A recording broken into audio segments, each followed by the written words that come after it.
welcome to another edition of Coach's Corner. Chase the Horseman Horsley here alongside here with head coach Sean Neary of the men's basketball team, who are rocking a nice 2-game winning streak and 2-0 here at home at the Pronghorns Center. So how do you think everything has transpired so far? I mean, beginning of the season had some rough spurts, get one win, then lose to Dawson, then now you kind of get into a little bit of some momentum with the 2-game winning streak. What are you kind of seeing so far from this season? Yeah, it's just a team that continues to try to grow. I think we're just in a mode of where, trying to figure each other out still a little bit. Just so many new guys, and they've done a good job of gelling. Like, they get along well, they got good chemistry, but there's also that part of translating that to the court, right. And how does that look, and the other part is, what are we good at? What are we going to be? What's going to be our identity defensively, offensively? So I think for whatever reason, it's just taken a little bit of time, but they're competing right now, and hopefully we just continue to get better. And then as we get into conference season, hopefully we can, continue to improve and be competitive in the conference. The first game you guys had was against Leak Region. You guys were able to win that one pretty easily, 81-62. But there was one guy that was on there, Alvin Payne. It kind of felt like in the second half you guys kind of locked him down. He was sitting around 16 points already in the first half. What did you guys have to do defensively to really kind of make sure that he wasn't much of a factor and you guys were able to kind of take the win? Yeah, I mean, he's a, downhill driver guy. We just tried to do our best to keep him in front, maybe not try to let him get to his right hand as much as he likes to and he's good at. So I think second half, we probably wore him down a little bit, and we're able to play a little better team defense on him, make the shots a little tougher. Yeah. But he's a good player. He knows how to score, and he can get to the rim, and so that was a challenge for us. One of the big things that me and Thomas were kind of talking about during this game and on the miles, it didn't feel like the assist margins were probably where you might have wanted them, like passing the ball a lot more around. What have you guys kind of worked on through practice to kind of making sure that, those assist numbers kind of go up? I know the shots are being made, but, sometimes that extra pass, instead of maybe a wide or a missed contested layup, you pass it inside, there's a wide open layup, those types of things. Yeah, I think we're still trying to find ourselves offensively, no question. We've got this thing now that, when Golden State was making their run in the NBA playoffs and winning championships, one of their goals was 300 passes a game. And, when you translate that down from a 48-minute NBA game to a 40-minute college game, it's 250 passes a game. And so we've kind of been talking to the guys a lot about that. We've been charting that, just trying to get that mentality of making the extra pass, good to great shot selection. So it's a process, and we continue to try to get better at it, for sure. We've seen Syed, who's gone off the last couple of games, really. He's been in that 20-point range marker. At the beginning of the year, when we did our first Coach's Corner, he was one of those guys that he's like, you know what, I want to help take over this team, make sure leadership-wise that, we're doing what we need to do to win these games. Have you seen that from him so far yet? Yeah, I mean, he's got the ability to score, and he's got he's the way we're playing offense right now. Him and Rashad McCormick both are getting up a number of shots. They've got some freedom to get shots, to score. So he's he's accepted that, and he's trying to fulfill that role for sure.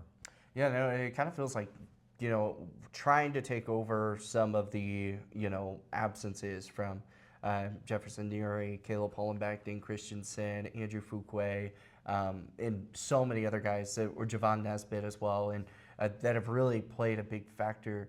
Do you think there's still some of that absence, or do you think this team is actually built already? The bench is kind of set up because we saw the line changes where you weren't just doing like, one player after another. I know it's beginning, but you were doing like full-blown line changes. Is that something we could probably see throughout the rest of the year?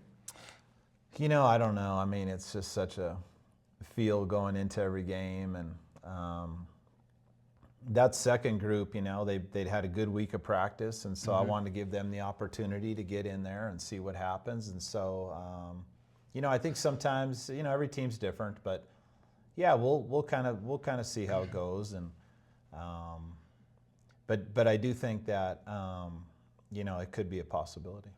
One of the players who is actually from Laramie, Wyoming, he came in and with Jaden Smith, this was one of the guys that we were, you recruited pretty heavily. I mean, are you getting the results out of him that you were kind of looking for? I know defensively, he's looking like a dog out there, and he's been able to tack on some points each and every game so far. But is he doing what you were kind of intended for him to do? Yeah, I mean, I think we felt all along last year that Jaden was definitely one of the best players, if not the best player in the state of Wyoming. So we targeted him early. We really like his athleticism. He's got some toughness to him. So yeah, we really like Jaden. I think that the transition from a Wyoming high school basketball career to a junior college, it's a leap.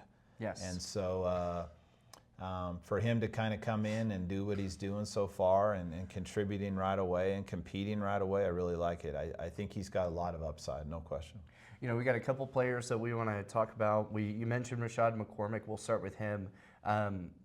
He came away, and I was telling him off the air, I was like, I was afraid the net or the goal or the backboard was going to shatter with the amount of alley-oops and things that kind of went down during that Lake Region game. But when you go back and look at him, I mean, he came from, a community college already, so he already played one round of his community college. Now he's here. He was able to bring him in. What made you want to, bring him in to really kind of help this Pronghorns squad?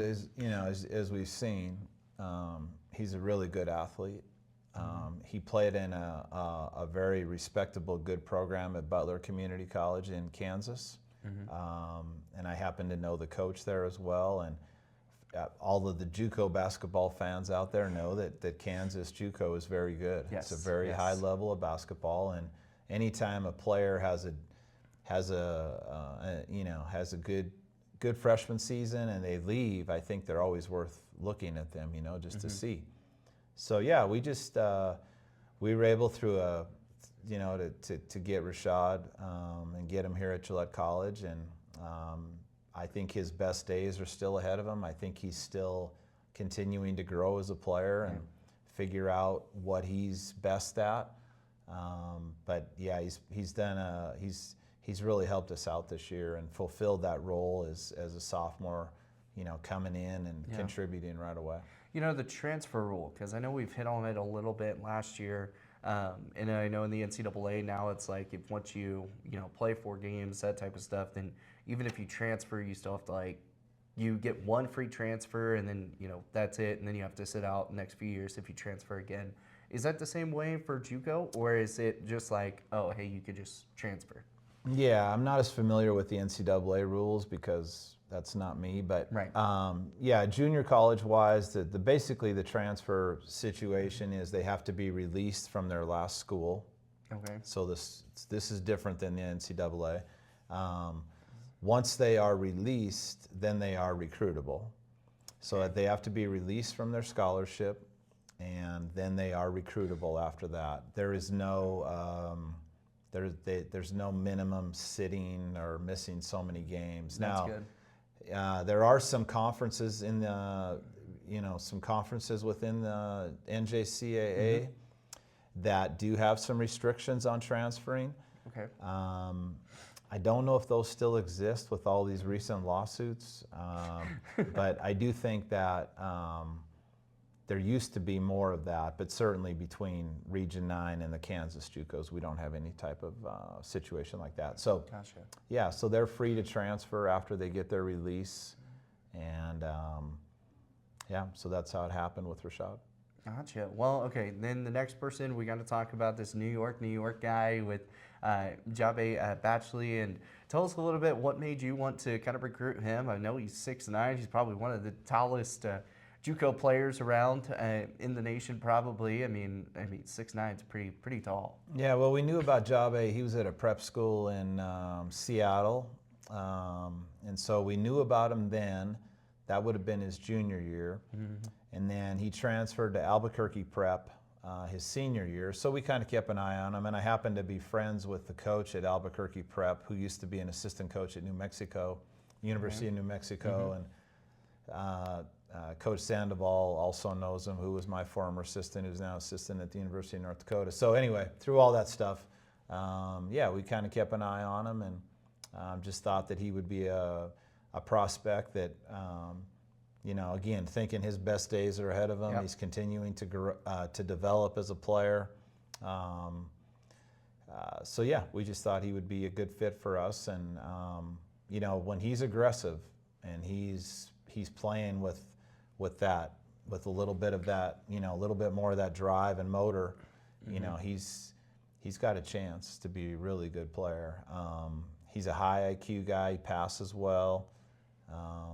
So yeah, he's helped us out a lot. That's awesome. Well, we're going to talk with Diabe and Rashad coming up here in a moment. We'll be back here with more Coach's Corner coming up after this. And welcome back here with Coach's Corner. We're now here joined with Rashad McCormick. And Rashad, I mean, you have come away with some really big points. You became one of the top scorers so far here for the Pronghorns team alongside with Syed. But defensively, though, it kind of feels like you've been everywhere on a tear for that. What's kind of gotten you kind of rolling defensively so far this season? I mean, just looking up like who I'm guarding, you know, that game, and just being mentally prepared, and then, you know, coaches really want me to like play aggressive, play hard on defense. So I'm just trying to do whatever my coaches ask me to the best of my ability. So that's really about it. I'm just keying in and locking in on that. Now you're coming in here as a sophomore, so really you only have this 1 year. You're coming out of North Carolina. Tell us a little bit about maybe some previous. Was it just high school? You kind of built your way all the way to being a sophomore, or how did all that work for you? I went to high school at William Amos Huff High School for like 4 years, and then I did a prep school year. I went to Phillips Academy Andover, which is a school up in Boston, and then I was at Butler Community College last year. So, I mean, I've been kind of all over the place, but yeah, that's really about it. So what got you here to Gillette? One of the coaches I was talking to was looking at JUCOs for me, and he played for Coach Neri, actually. So he was like, I think this would be a good spot for you, and you should hop on the phone with him. So I hopped on the phone with Neri, and I liked everything that he said. So I just decided to come in here. Come here, yeah. What's the future plans for you? Are you wanting to keep playing basketball, or what's the goal? Definitely, I want to get to Division I and, you know, make an immediate impact at the Division I level. So that's kind of my goal right now. Any school that you're kind of looking at right now that you would love to go play for? Not really. I mean, obviously, I would prefer like to go back home. Yeah. But I mean, I'm just looking to play anywhere, to be honest. Just play anywhere to keep playing ball. Now, anywhere that wants me. And then try to make the league as well? Yeah, for sure. That's the ultimate goal. You know? Absolutely. So what would you say is probably one of the biggest weaknesses that maybe you have on your game so far? Biggest weaknesses? I would say, I know, I'm stumbling already. I would probably say, like, you know, like staying locked in, like off the ball, like just staying locked in. Sometimes I kind of, my focus goes elsewhere, and, you know, like off the ball defense and stuff like that. Yeah. But other than that, I feel like pretty solid. What would you say is your biggest strength? Probably like my athleticism, like getting downhill, like you know, playing above the basket. You be able to use my athleticism to get blocks and steals and stuff. So I think Who would you say has probably been like the biggest mentor that you've had, maybe from basketball, maybe it's academics? Who's been that mentor for you? I mean, probably my parents, to be honest, because my dad, you know, he played Division I basketball, and my mom, she played track, like she was Olympic qualifier for track, and you know that she's a great student. So both of them are pretty good role models, and I look up to both of them. You know, it's always crazy that, you know, the biggest mentors a lot of times is our parents, and it's just like one of those things that's you've learned so much from them. What would you say has been like the biggest life lesson you've learned from them? Life lesson? I would probably say Probably just like just looking at next kind of like next play mentality, like just next step, like not dwelling on the past or dwelling on nothing, just try to stay positive and keep it moving forward. I would say that's probably like one of the biggest life lessons I learned from them. Awesome. I'm gonna make sure we're still recording because I just got a phone call, so I'm afraid it stopped. No, it's still going. Okay. We're good. So, you know, when you kind of look at your mentality so far this season, I mean, you guys aren't starting the best of way that you guys wanted to right now. You know, you're sitting 3-5 on the year, but you had a little rough spurts right there at the beginning. Do you think it's just trying to get that team chemistry set up, or do you think that's really what kind of cost you guys in the beginning? Yeah, I think it was also just like, it was a little bit of chemistry. I don't think it was 100% chemistry. I think we're just, you know, we're a young team, so we're still trying to figure things out, like defensively, how to run our sets offensively. I think we're just, you know, try to get used to the game and get used to the pace of the game, and like knowing when to take good shots and bad shots. So I think we're starting to figure that out right now. That's why we're kind of winning, but I think we're gonna get even better as time goes on. So now, your previous community college experience, what was some of the biggest things that you kind of learned from there that now you've kind of brought here to Gillette College that's really kind of helped your team kind of gain some momentum? Like just you got to play hard. Like the last year of college I was at, it was tough. Like you gotta have constant motor. You gotta rebound. You gotta play hard. So I was like bringing that aggression up from my last JUCO and to here. I think that's really helped us and helped me myself. You know, this week you guys, or this past weekend, you guys got revenge on Miles after losing to them 83-75 back in, in Montana for that one. But you now will have another revenge type of game against Dawson Community, who, you know, you guys lost to, and it wasn't the best loss in the world. It wasn't a close one. It was, they kind of got out to a hot start, and all of a sudden they just kind of, you know, ran through in that second half. When you look at Dawson this weekend, what are things that you guys need to do to make sure that you can pick up another win here at home? I think we just need to limit our turnovers, make free throws, and, you know, just control the pace of the game, and we're going to be just fine. I think a lot of that happened last game because, you know, we turned over the ball a bunch. But if we can clean some of those turnovers up, I think we're going to be in a good spot. What's the biggest thing that you've maybe told maybe the freshmen? Because you come in here with experience. You're the one that, you know, a lot of people are actually kind of looking up to, you know, with Syed, who's been here, Joe Sawyer, who's been here. He's seen the program. But you come from a different area. You came from a different community college, now playing here. What's been some of like the leadership skills you've had to kind of work on to kind of be that next man up, to be that leader here? I mean, just like, you know, keeping the guys heads straight, like keeping their heads up when they're down, and, you know, just giving them advice here and there, like on what like I see that they could like work on better, like, or what I see like if a play goes wrong, I think they could have made a different read. It's just really with me, like I just try to keep our guys' heads up, let nobody get down on themselves, and that's really about the like main leadership skill I would use. So I know everyone who's been to a home game now has seen the shoes you wear. What was it, a pink and a purple?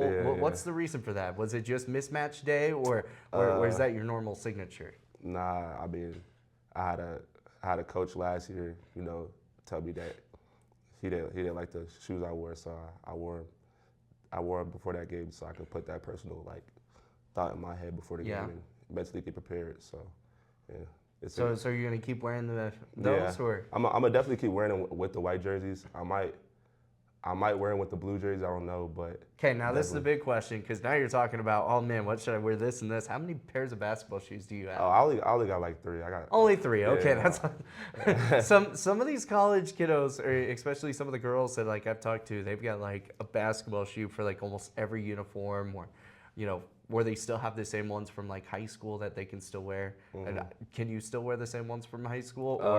I definitely can. Yeah. Probably from like my senior year, but all of them are worn out by now. So I gotta get new ones.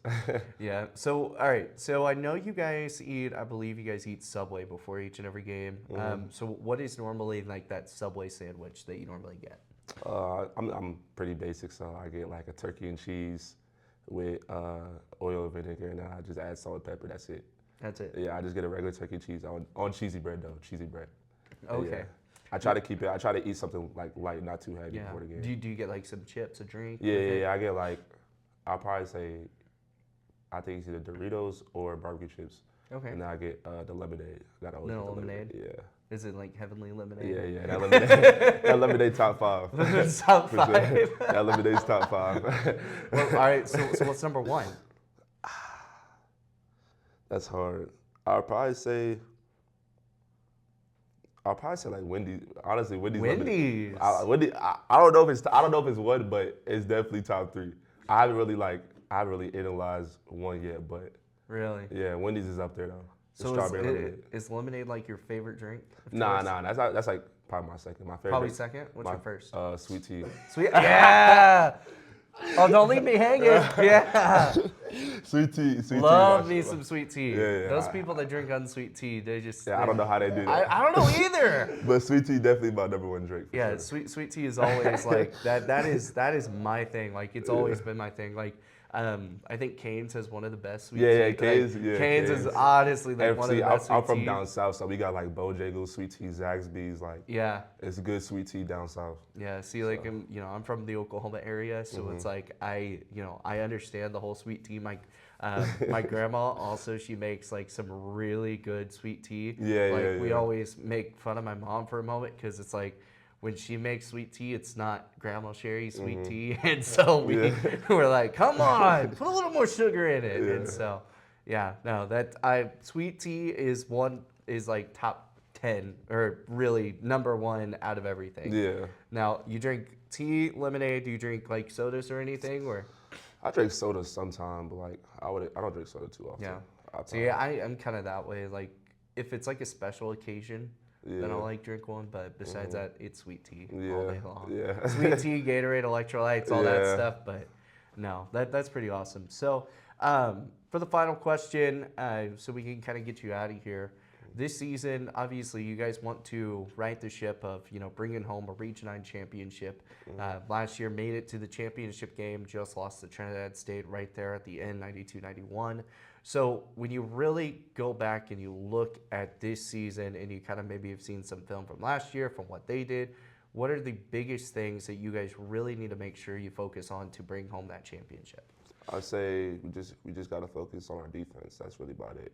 If we lock in on defense, I don't think a lot of teams are going to be able to compete with us because our offense is already pretty solid. So once we get our defense right and we're not confused on rotations or nothing, we're gonna be straight. Awesome. Well, Rashad, I really appreciate your time, and thank you so much for joining us here on Coach's Corner.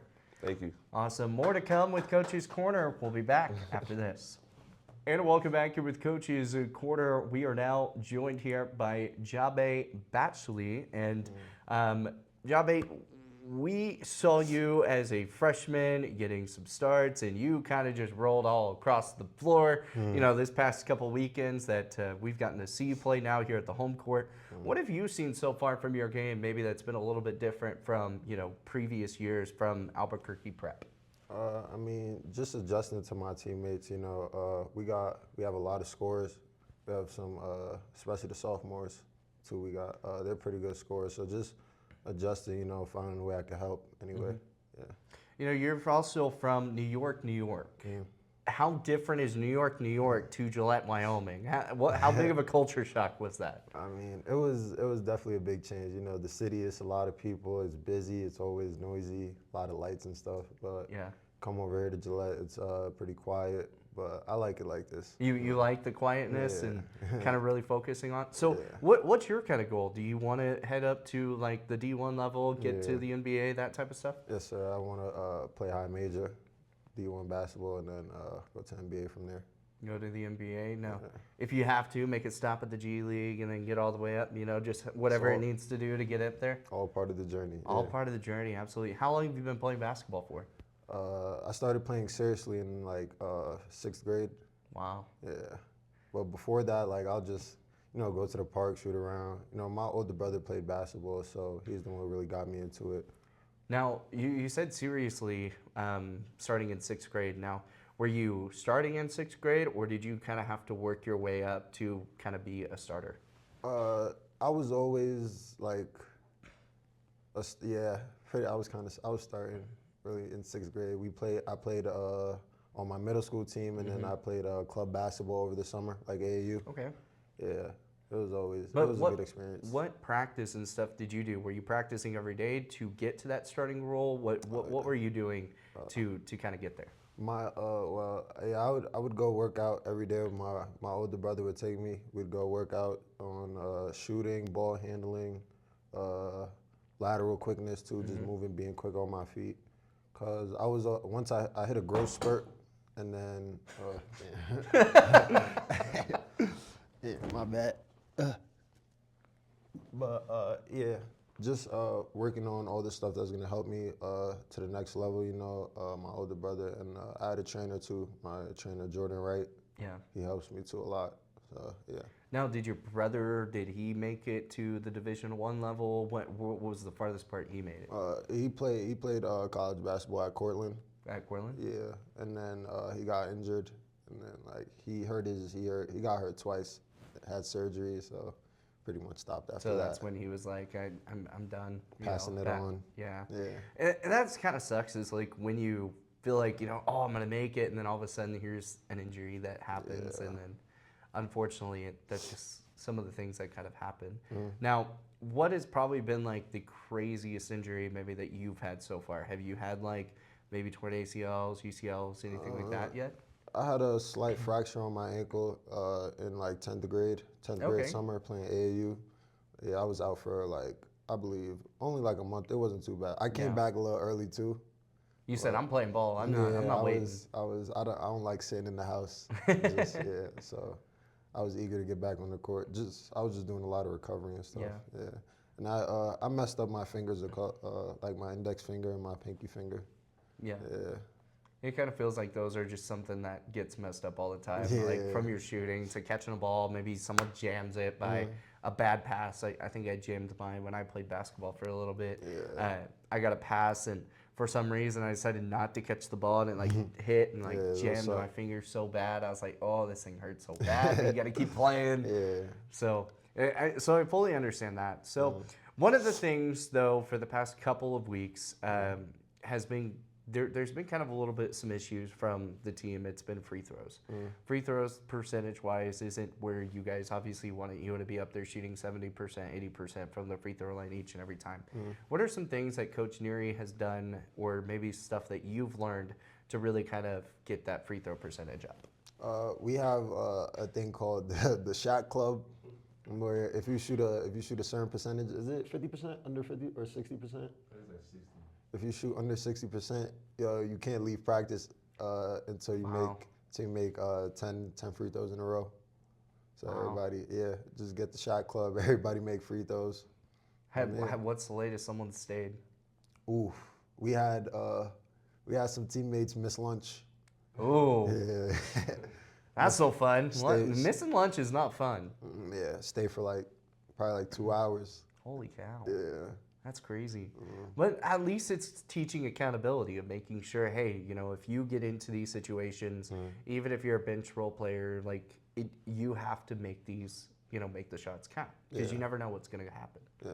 So I think that's something that's really cool. But what would you say is maybe the worst drill that you absolutely, maybe you like every drill, maybe you don't like every drill. What's the one drill that's like, I wish we never have to do it, but you have to do it to get better? The worst drill?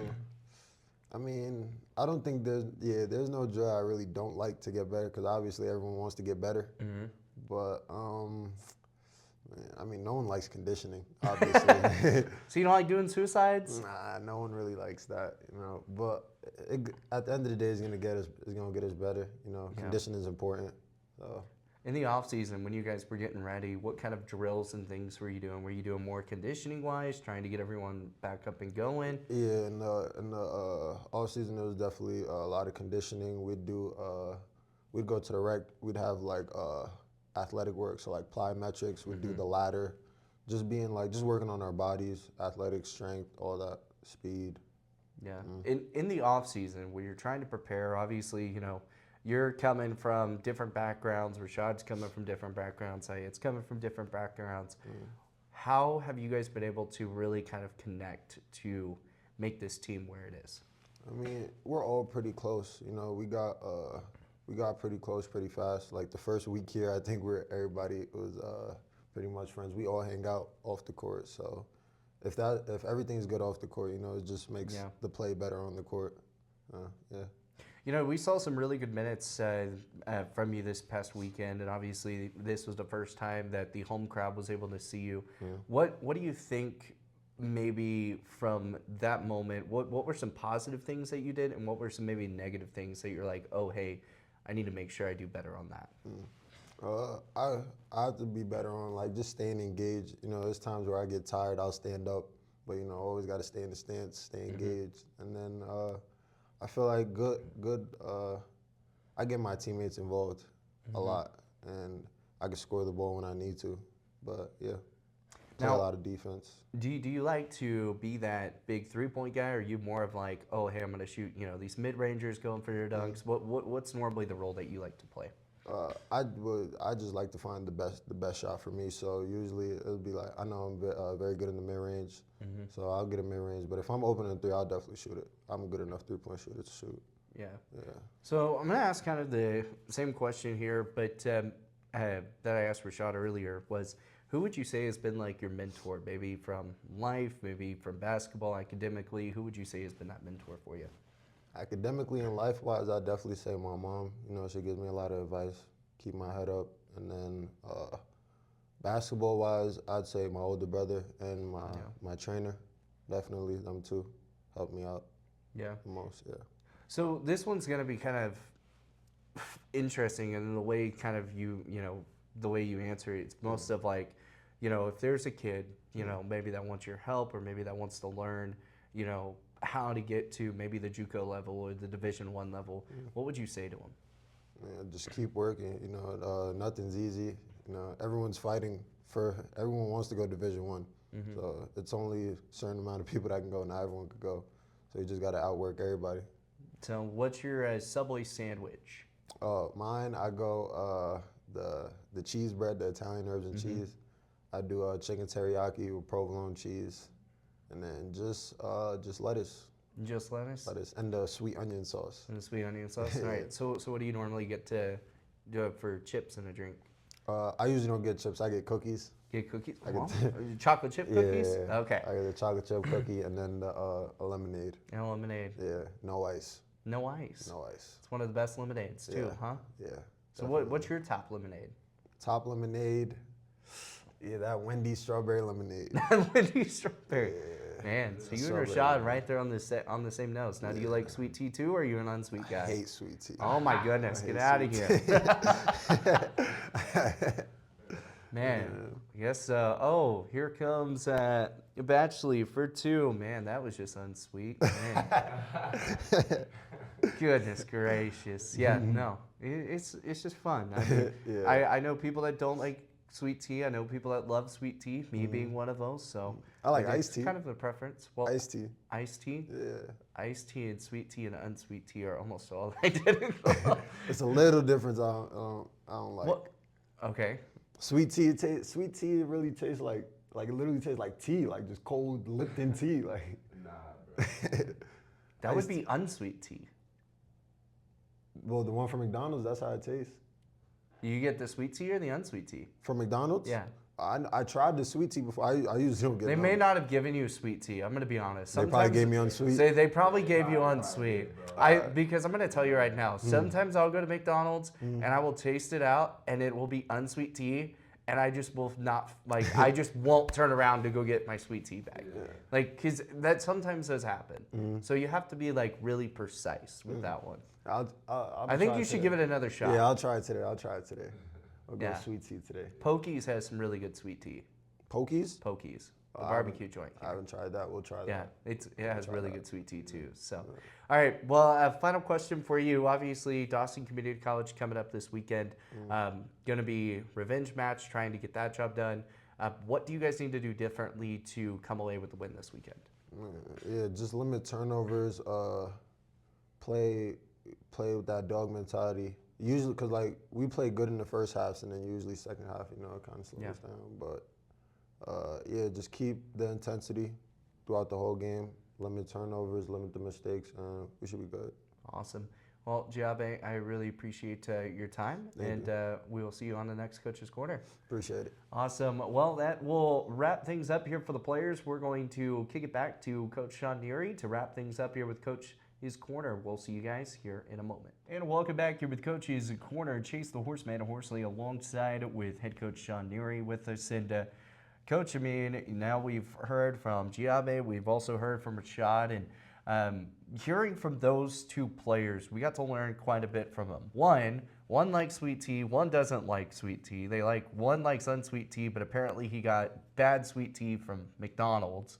And so he was like, I was pretty sure it tasted like Lipton tea, and it wasn't sweet tea at all. So now he's going to be testing that out again. But and that was Diabe. But the other things we kind of learned from them was big things that they really wanted to focus on this year was being focused, being engaged. You know, at some points they had some issues, you know, just kind of sitting there, you know, watching the play and then kind of just being too focused and sometimes kind of like just kind of taking a step back. And then the other thing was turnovers control.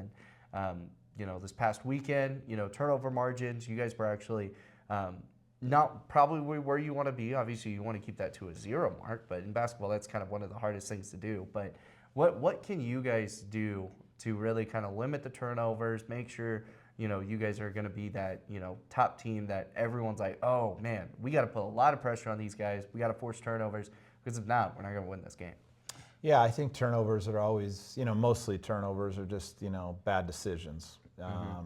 You know, they're skilled enough and athletic enough to make the pass. It's just, is it a good decision, you know? So most of our turnovers, everybody's turnovers are coming off bad decisions. So improve our decision making, you know, get better space offensively, make better reads offensively, and you know, and obviously you just got to have, you know, you got to have some IQ, you got to have some awareness, and so, yeah, turnover is always, you know, never good. No. We'd rather get a bad shot and have a chance to get fouled or get an offensive rebound than to turn it over. So, you know, obviously keep an eye on that, but. Yeah, and then at the other end, of course, you're trying to turn people over. You're trying to get easy baskets in transition, which a lot of turnovers lead to, and just breaking up the flow of the offense, you know, creates some turnovers. And again, forcing them into making some bad decisions. So continue to work on that and continue to improve in those areas. You know, speaking of, you know, forcing them to do bad decisions, we saw this past weekend a couple times where you were actually able to get them into shot clock violation situations. I think it was like 3 or 4 different times where, you know, defensive pressure was set up so good that, you know, there was those shot clock violations. And then there were those times where shot clock's rolling down and then all of a sudden here's a wide open layup, you know, in those cases. How are you able to really kind of get your defense kind of set to those kind of cases? Yeah, I mean, it's hard, you know, and you know, there's obviously different philosophies on that, but, you know, certainly I think the longer the possession goes into the shot clock, the more chance you have of getting, and I know this is kind of counteractive, but the longer it goes into the shot clock, sometimes you get better shots because you've worked the defense, you know, second side, third side, fourth side, defense starts breaking down. From a defensive perspective, you know, that's when you really got to, we used to have a call, we used to call it fire, you know, the last 5, 8 seconds. So the guys had some awareness that, you know, the shot clock's, you know, ticking down, and we got to buckle in this last couple seconds, not commit a bad foul, not have a defensive breakdown, you know, make it a tough shot. Yeah, that's an area that's really important, is those end of possession, end of clock possessions, no question. Absolutely, you know, and definitely something that obviously you want to focus on, make sure to work on. Assist margins, we talked about turnovers, but it kind of felt like you guys were pretty positive in the rebounding category. Offensively, a little rough on that side, but when it came to those defensive rebounds, you guys were able to bring them back. What do you need to do for those big guys to really kind of go in there and make sure you guys get those offensive boards so you could have those second, those third chance points? And I mean, there were also some times where you had those second, third chance points, but you couldn't make them count. Yeah, you know, we were so bad defensively, in defensive transition. We were so bad in our preseason scrimmages and in our early games, really. Mm-hmm. So we had to make some adjustments, and, you know, we had to make some adjustments in how we were going to have a defensive transition, which starts with an offensive shot. Yes. There are times where we only send one to the boards. There are times where we send two to the board. So it depends on the situation. It depends on the lineups. But a lot of times, we've decided that we're going to give up some offensive rebound opportunities to get back and set our defense. And so, every game's a little different. And again, lineups dictate that a little bit. So we're not always going to be as consistent. In some of those areas. I remember the team that went 35-3 here. We were I think we led the country in defensive rebounds and were last in offensive rebounds. And that was the case, is that's what we had to do to get to get our defense set. Make it a 5-on-5 game defensively. And so, but I do think there are guys in this program that can go to the boards, and hopefully when they have those opportunities, they'll take advantage of it. So Dawson Community College is coming up. This is going to be another situation where you want the revenge again. You got the revenge on Miles, so now you guys are 1-1 on the year. Now you're playing Dawson. It's at home, trying to protect home court because you guys are 2-0 at home court. Last season, I believe you went undefeated at home court last year for the second straight year, I think it was. So when you look at that, how can you guys make sure to defend home court against Dawson? Yeah, they have a good team again this year. They play a different style. They press, which a lot of teams don't press at the junior college level. They have a half court run and jump defense. So you see some different things from them. So you talk about turnovers. When we play Dawson on Saturday, I think you're going to look at the turnover column, and it's going to tell you a lot of the story of the game. And so, at Glendive, I think we had 20 turnovers and they had 12, so they were +8. Wow. That's 8 more possessions, and that's too much. That's too big of a margin there. So that's something we're going to have to do a better job, is handling their press, their traps, and making plays out of it. And these guys just got to make some plays. It's not rocket science. They got to make the reads and make the plays. But to Dawson's credit, they play hard. They try to force you into those situations, and so we've got to do a good job of handling that and counteracting that by attacking the basket. We look at Dawson Community. Who are maybe the people right now that you're like, okay, hey, we need to make sure that, one, we're not trying to double team them, but if there does come in an instance where, kind of like Alvin Payne or Chad Boyce for Miles Community, in those situations, have you kind of talked with the guys about maybe double teams, that type of stuff, or is it more of just like, we're just going to see how the game kind of flows? Yeah, we'll go through our scouting report later in the week, and obviously we just played them a couple of weeks ago, so it's all pretty fresh, But no, they definitely got some good sophomore players for sure, and they had one kid that really shot it well up there, got loose, got away from us, knocked down some threes. So we got to come back and try to clean some of that up, Yeah. But yeah, we'll get all that covered, and hopefully our guys will execute it. Now, because you guys played them like not even but 2 weeks, maybe 3 weeks ago, maybe less than that, is that an advantage for you guys? Especially, you're talking about scouting report, trying to get everything situated for that. Is it an advantage, or could it sometimes be at a disadvantage because you might know too much information? Yeah, I think it can be both. I think sometimes, you never know what the makeup of your team is and what the guys are thinking. But now we try to approach every day as a new day, and good or bad, it's over now, so we got to get to the next day, and so we'll take the same approach with Dawson. It's and we do that with all of our games, so we'll just take the same approach and just get ready for them on Saturday.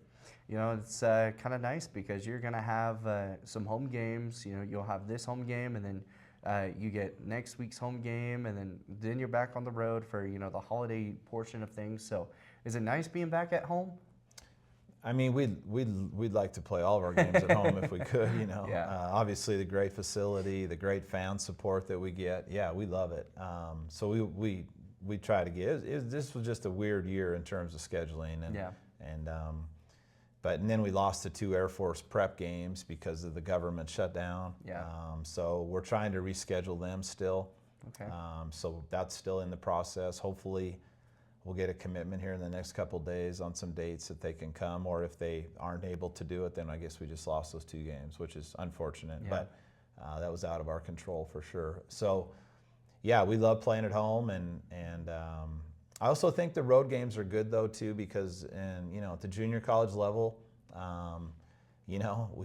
we kind of have to drive someplace, get off the bus and play. Yeah. And so it's no different in conference. You got to drive someplace, you got to get off the bus and play. So I think doing some of that in the non-conference is really good for us. It's really healthy. It gets them prepared for that, because that's what's gonna be happening in conference, which ultimately is what we care most about. So yeah, it's good. And the Arizona trip was really good for us. We played 2 good, legitimate Division I JUCO programs on the road, neutral game. That was good. That was good for us. And I think things like that can help make you better if you use it the right way. Awesome. Well, Coach, we appreciate your time and best of luck against Dawson coming up this weekend.